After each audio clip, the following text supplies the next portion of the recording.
So now we come to Canto 15. This is the last canto of Book 2, the book of the Traveller of the Worlds. And it's called The Kingdoms of the Greater Knowledge. As a result of this experience, this meeting, this glimpse of the Mother, King Ashwapati is able to move beyond that limit which we read about him experiencing at the end of Canto 13. He had travelled through all the worlds, he'd come to the summit of the worlds of mind, he'd entered into the self of mind, and it seemed impossible to go any further. And then, in answer to his seeking, this rosy mouth opened up. There's a tunnel. He can go deep in, not higher, but deeper, into the world soul. And that's where he encounters the Mother. And now we come to these kingdoms of the greater knowledge. I've asked many students of Savitri, students of Sri Aurobindo's teachings, about these kingdoms of the greater knowledge, and so far I don't feel I've received a satisfying answer. So this is very good, because we can look at the text without any preconceived ideas, and we'll just see what does it tell us. Yuli, would you read, please? Yuli is behind you. Canto 15. The Kingdoms of the Greater Knowledge. After a measureless moment of the soul, again returning to the surface field, out of the timeless depth where he had sung, he heard once more the slow tread of the hours.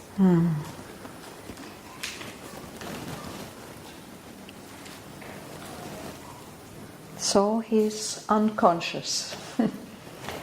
He experiences a measureless moment of the soul, a moment that's beyond time, that can't be measured. But then he returns again to these surface fields, the fields of consciousness. He returns to these surface fields out of the timeless depths where he had sunk, these timeless depths in the heart of the soul. He heard once more the slow tread of the hours. So he's back in the manifestation. He's back in the realm of space and time, and he's not yet in these physical worlds, but this manifestation compared with those deep places where he's been, these are a kind of surface. Now, Lyuba, now you can read.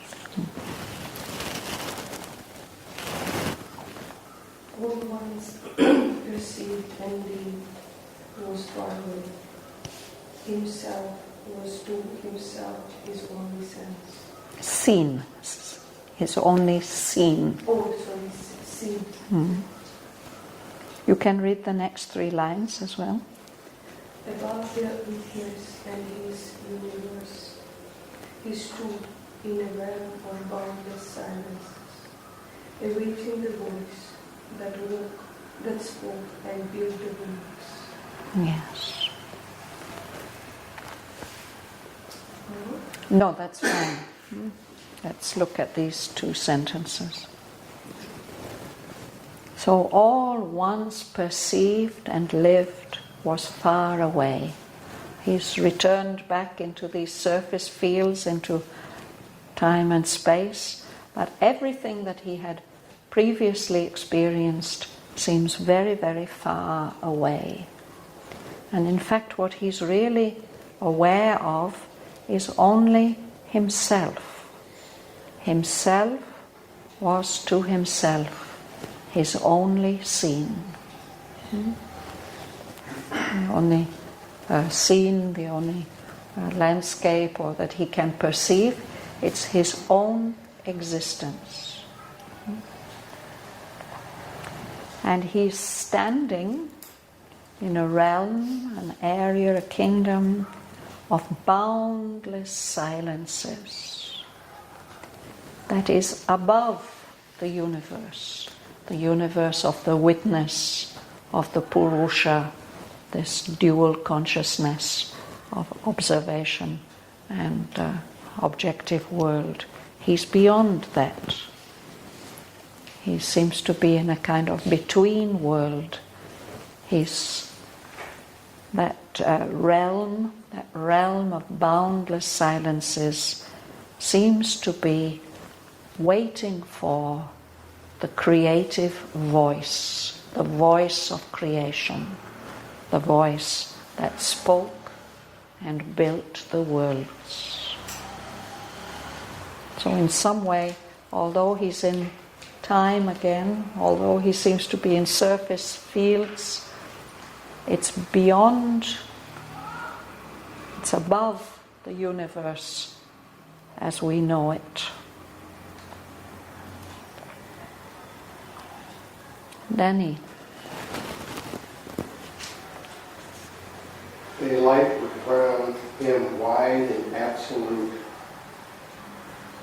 the diamond purity of eternal sight. A consciousness lay still, devoid of forms. Free, wordless, uncoerced by sign or rule, forever content with only being and bliss. A sheer existence lived in its own peace, while the single spirits bear an infinite round. Thank you.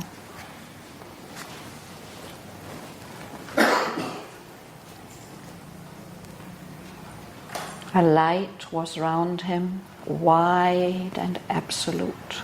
An absolute light, no shadows. A diamond purity of eternal sight.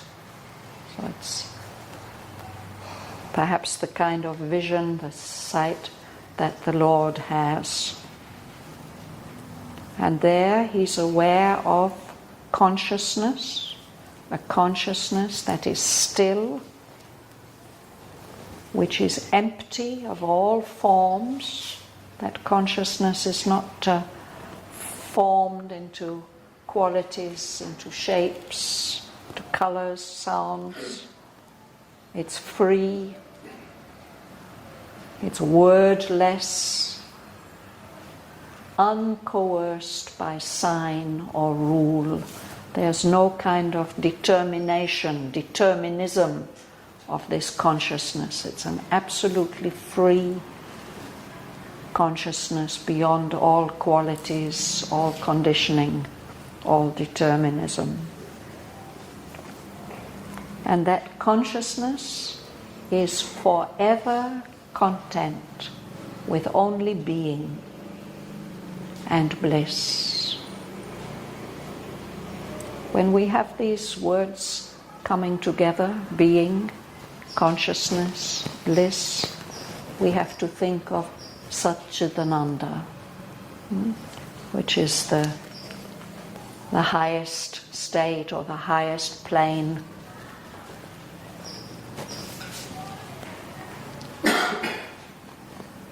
That the rishis could say or speak of as part of our universe, part of our manifestation. There are all the other levels. Then there's the Satchidananda plane of pure existence, which is at the same time pure consciousness and pure bliss. Sat, existence, Chit, consciousness, Ananda, bliss. Pure existence, living in its own peace. And what is the basis for that? The single spirit's bare and infinite ground. This seems to be an evocation of the Satchitananda state. Single spirit is Satchitananda? The single spirit is even beyond Satchitananda. Beyond. Yes, it's the basis, the ground, the foundation for Satchitananda, which is I don't know whether I'm saying this correctly, but we could say it's the highest plane of the manifestation that's been detected by seekers. What does it mean bare? Bare, it means naked, actually. It means there's no covering and there's also no feature. There's no shape or form or quality. Yeah. So sorry, Joel, please read on. Yeah. Out of the sphere of mind he had arisen. He had left the reign of nature's hues and shades. He dwelt in the self's colorless purity. You could read the next. It was a plane of undetermined spirit that could be a zero or round sum of things, a state in which all ceased and all began.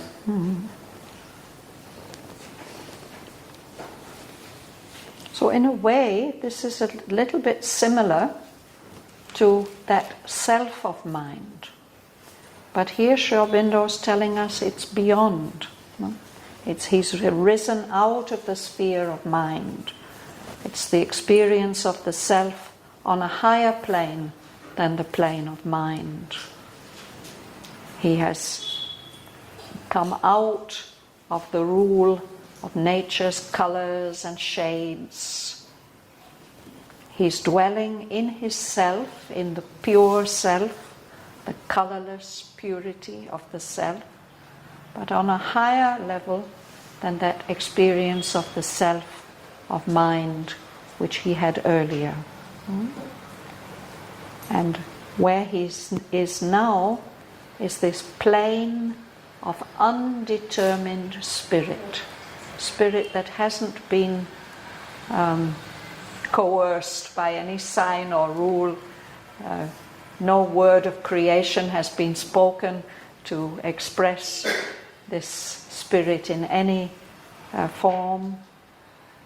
It could be a zero, it could be just an empty nothingness, or it might be a round sum of things. It might have been that everything has come together here and reached its culmination. A state in which all ceased and all began. It's as if this is the zero, which is the origin and the end of everything.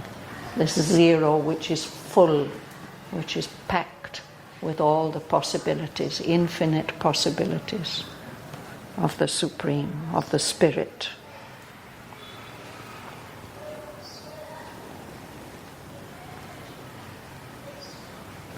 Christine. All it became that figures the Absolute, a high, vast peak whence spirit could see the worlds. Calm's white epiphany, wisdom's mute home, a lonely station of omniscient silence.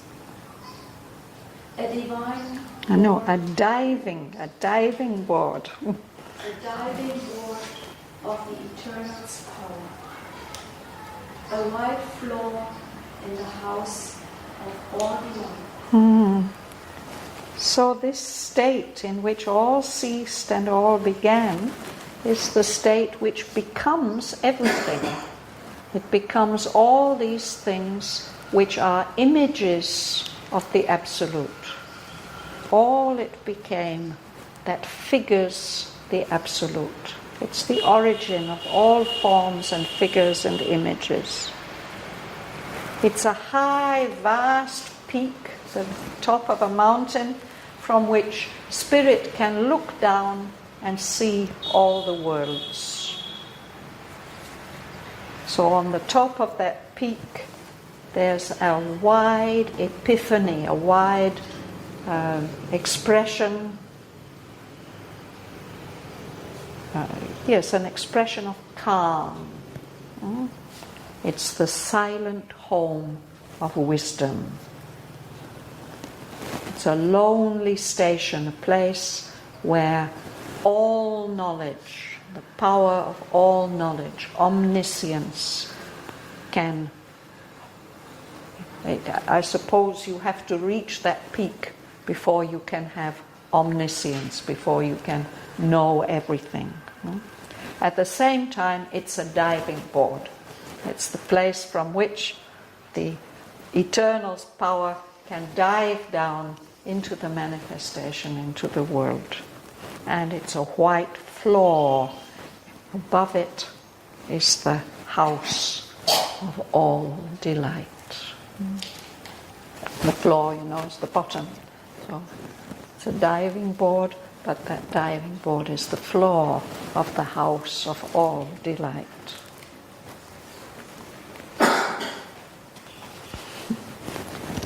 Linda.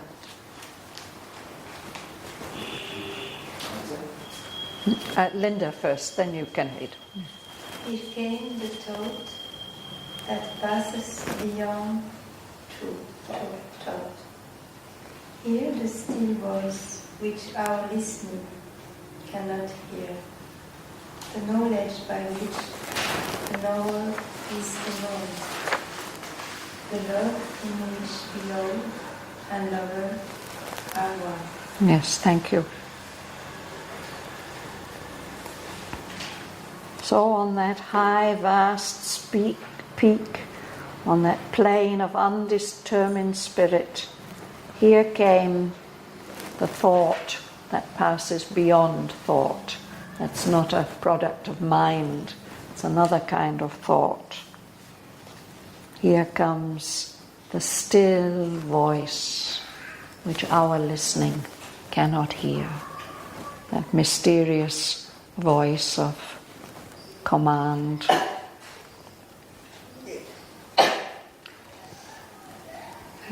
The knowledge by which the knower is the known. So we've been reading about this in the Life Divine, the knowledge by identity. And there's not only a oneness through knowledge, there's a oneness through love, the ultimate form of love, the love in which beloved and lover are one, the ultimate union.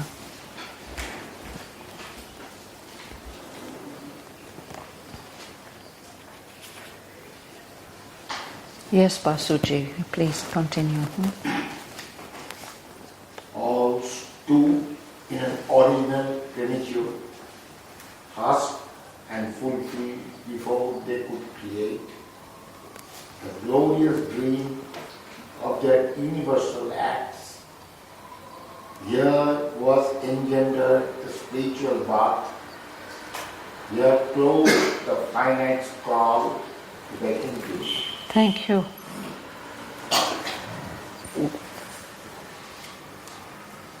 A plenitude, a fullness, an original plenitude.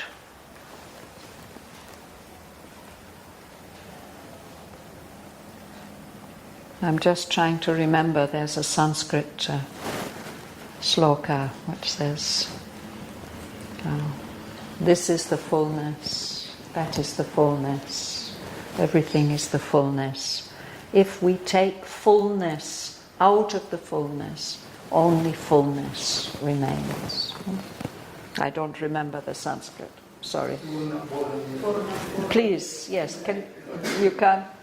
Purnamadaha, Purnamidam, Purnamasya, Purnamadaya, Purnamidam. What does it do? The Shishyate is the ending of it. So, sorry, my Sanskrit isn't as good as it should be.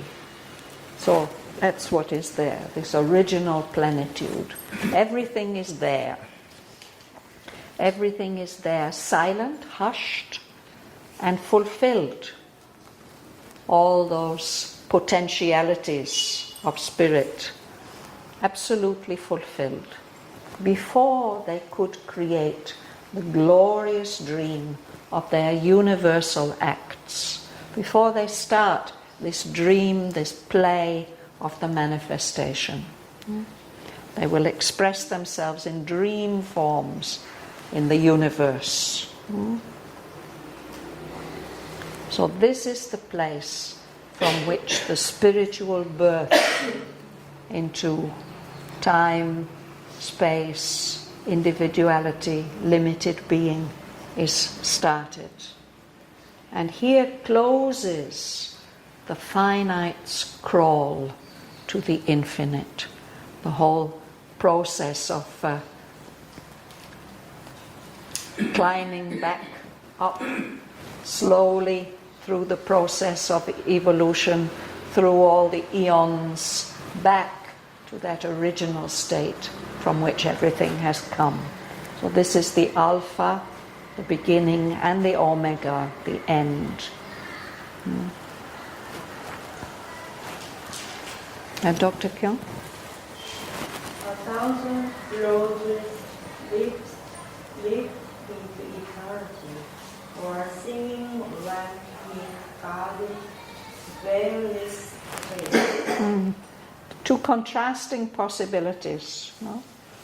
1,000 roads leaped into eternity, all the 1,000 roads by which we approach the infinite and the eternal.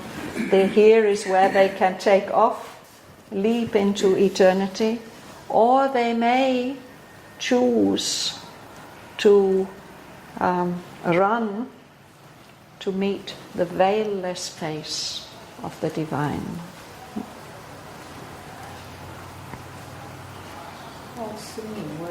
Singing with joy. No, he says this. Singing ran. There's a sense of joy and delight, running to meet at last the beloved, the Lord. Different approaches to the transcendent. Would you like to read? Yes?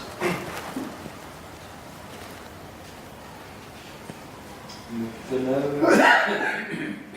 known released him from its limiting chain. He knocked at the doors of the unknowable. Yes, we'll just pause there. So, the known is limiting what we know. And now he's knocking at the doors. He's on the upward path. He's able to knock at the doors of what is beyond all knowledge, the unknowable. He's in between. And then he looks out from that place, Mahalingam. Thence, gazing with an immeasurable outlook, one with self-in look into his own pure vast, he saw the splendor of the spirit's realms, the greatness and wonder of boundless works, the power and pattern leaping from his calm, the rapture of his movement and his rest, and his fire-sweet miracle of transcendent life, the million-pointing undivided grasp of his vision of one same stupendous all, his inexhaustible acts in a timeless time, a space that is own infinite. Thank you.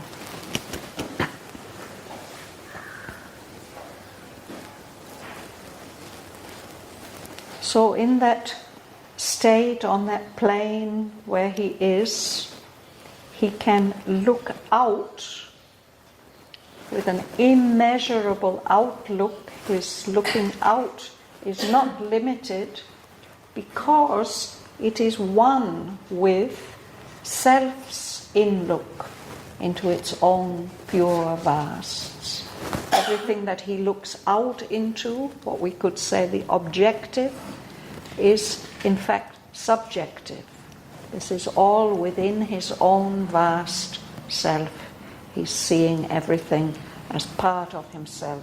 He's knowing and seeing by identity. So what does he see? He sees the splendor of the spirit's realms. Another kind of manifestation, we can say. If the spirit expresses itself in form, the pure spirit, how does it do it? There he can see the greatness and wonder of its boundless works, all the activity, what is done, the dynamism, the power and passion leaping from its calm. So there's not only that calm, silent state, there's also that calm silence expressing itself illimitably, boundlessly. It's fire-sweet miracle of transcendent life, of life beyond the boundaries of the manifestation.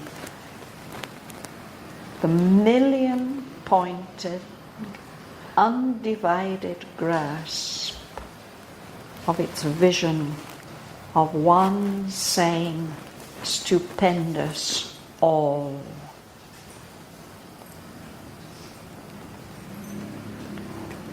So at one time, in one undivided grasp, he can see the all expressing itself million-pointedly in a million, in an infinite number of individual expressions.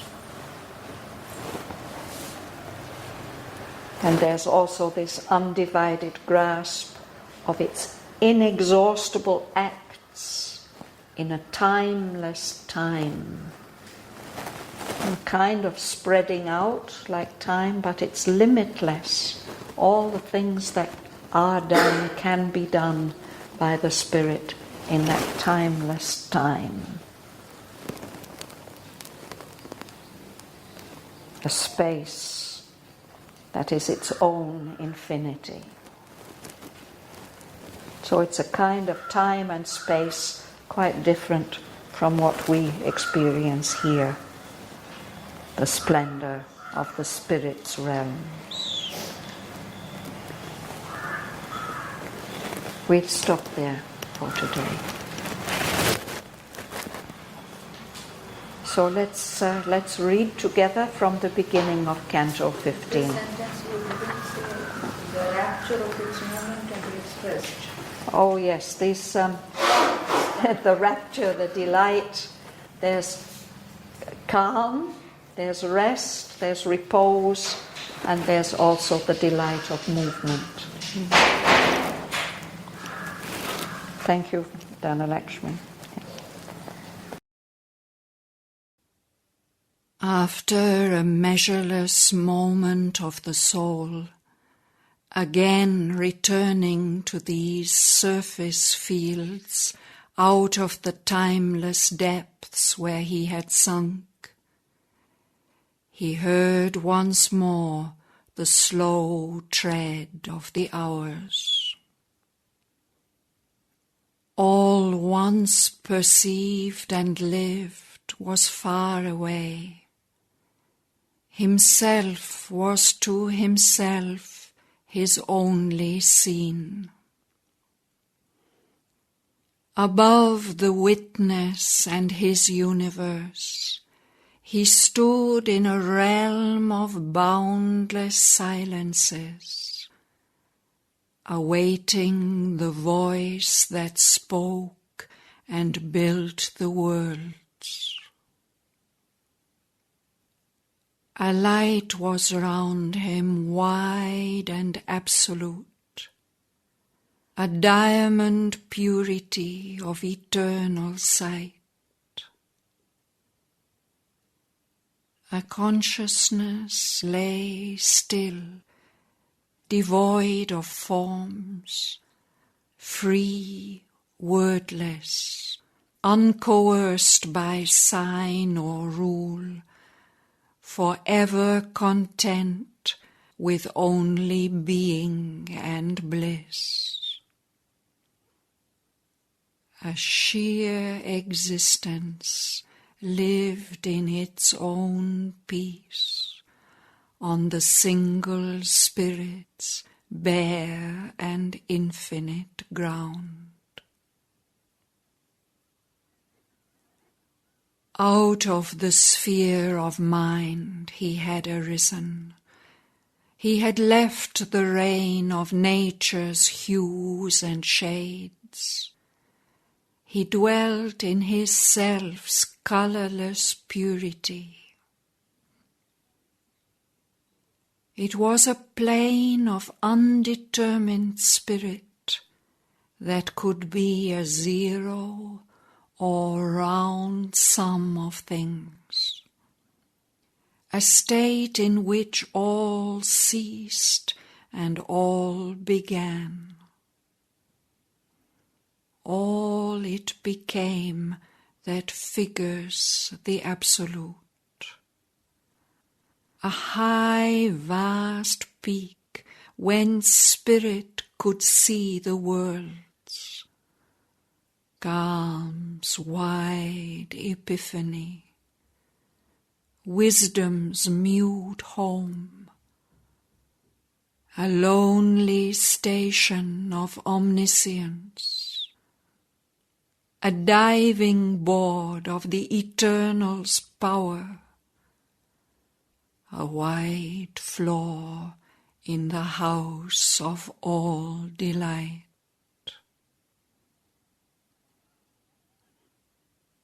Here came the thought that passes beyond thought. Here the still voice which our listening cannot hear. The knowledge by which the knower is the known. The love in which beloved and lover are one. All stood in an original plenitude, hushed and fulfilled before they could create the glorious dream of their universal acts. Here was engendered the spiritual birth. Here closed the finite's crawl to the infinite. 1,000 roads leaped into eternity, or singing ran to meet God's veilless face. The known released him from its limiting chain. He knocked at the doors of the unknowable. Thence, gazing with an immeasurable outlook, one with self's inlook into its own pure vasts, he saw the splendor of the Spirit's realms, the greatness and wonder of its boundless works, the power and passion leaping from its calm, the rapture of its movement and its rest, and its fire-sweet miracle of transcendent life. The million-pointing, undivided grasp of its vision of one same stupendous all, its inexhaustible acts in a timeless time, a space that is its own infinity.